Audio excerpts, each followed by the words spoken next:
Et ça moi ce body. Bien moi c'est bien antieva. Le voilà net a dit. De wani ofon. Ngongo tu ani akap. Wa ye benga wo so na.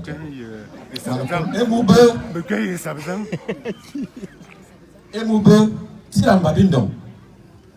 Alors abolo sovin. Actuellement maintenant kamot a 10 anga nga chef. Ma wona moro morite banga malaka. Aba mo ba twan. Tira mbabindo ya on vu chef. E yo mala ya na mvi. Ni na ya e mori beti atia ba okoni. Di banyan. Bana mo ba twan. Ina ni de na kumya baya. Bande chi yechi. Ba brefa baya. Ngora ba vale bubu ata medi. Ina ami. O sete ye na chi mo na twan. Ting moto. Abombam. Tienyo. Ana ba tienyo. Petit mo na ba twan. Akuba ya ave fengon. Ana tira mbabindo. Ana ngeti bakata de. Ana no bongo be sabata ba 1. Na zo tunu e chef mo ana akanyo. Ate yonte. Ana tinga bana. Ngwan bote ne kaluk okira manama. Amu mama ngaketi. Mo ne batwen okma ba. Miovon. Bien ben yamana. Je veux voir si ben quelle longueur que là envolé. Ah où? Quoi me quelle arrêter là? You know, normal l'enfant on dit ben. Ya, ngogo, wa me le tiena manama. Mayon. Mamle boba, men sikolo. Borba na kayam. Ani yolana professeur Gabriel Zomoyeba. Anongum. Aneve mani sabetan. Et sabetan il veut ben na vusu. Yon me yana televe ase ki morben na bwana ya boyem bamale. Amu gidi boyem bamale ba. Feyen. Mabuni mina wonan ne yen be fa de so na azu. Amu ma yemenya ne le so ibis mabima bis maben avite buwete ben no buwunwe buwete ben no buwunwe e de madona amui Ya.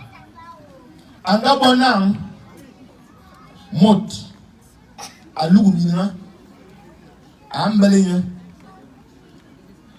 bento anombu wono wakwini na bate wono yine mena yo bate wono bi na bate ba wono anombu zen wative be safono wono vofon atemetem nkiye fam asiane yenande akwaninya aluwate yo na be ye nge to afanete abo di karbo aminki nkiye etizibe na avale zende vadi atarzam yeme boyaba yina minki itarobo avalo te vadi yinzi ukiri melaman na mafanete yinzi ukiri melaman na mafanete yon kiri kuam ana aka fanete mamalam adawi okwala adawi okwala adawlu okwala nda bofe be na bina banga azame ya bok aneba sili ko so yina akanya bi melaman na va me kiti adawlu okwala ana aligi ala ma yo abre ya dawana abebe na titi ombeve go fene afarete o yimna ma na agbai akadawana akia nti ali ya mo lambo nyeme ke yalminchi yeba atulusi Ada izinaze, ada farete, kia, apiazo, akuru fas, apiazo, alormo yubiti, nasa yote fama. Yina maraye mtameta mfaka da yuosuwan, unongar woshin. Eyo akatwin, azanal, atena kira fuan, atena kira fuan, yina tamire yena baba. Eyo akatwin, akokuwa ne faye morba luena angwan. et sonden et te va lui na angwandum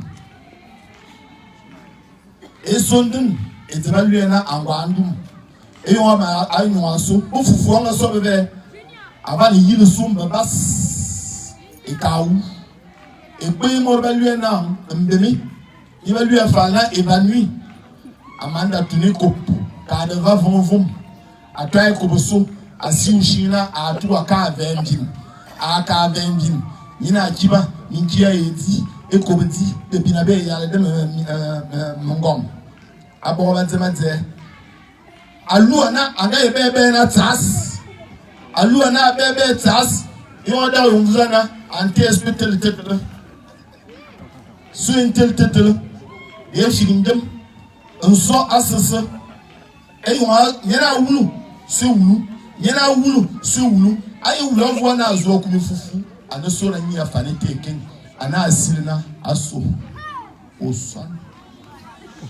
oswan aswani ntole mabatu minchina ayetim ngaba kete kawa nketete oswan be onena mabatu yeba menang ni sobe ko be yalngom oswan ole onena uwa minu waka ka fanite win yi be so fo abe no hihye ni wakana ni de matuna amu mane sabtam ya akumu be nyaboro ba fa ni kira bonite oswan engongo makuru obon siamu na mayiwa atobia wa yi ni bi tiede o yam betara manako mazawe engongo alu mayemena enina wie enyale kula tona ewata ewonasi kibi wan makuri mabon na atobia wa bi ntuwa de manali bi tie vowa vama e yam betara ko bitigo fo asane nyam ya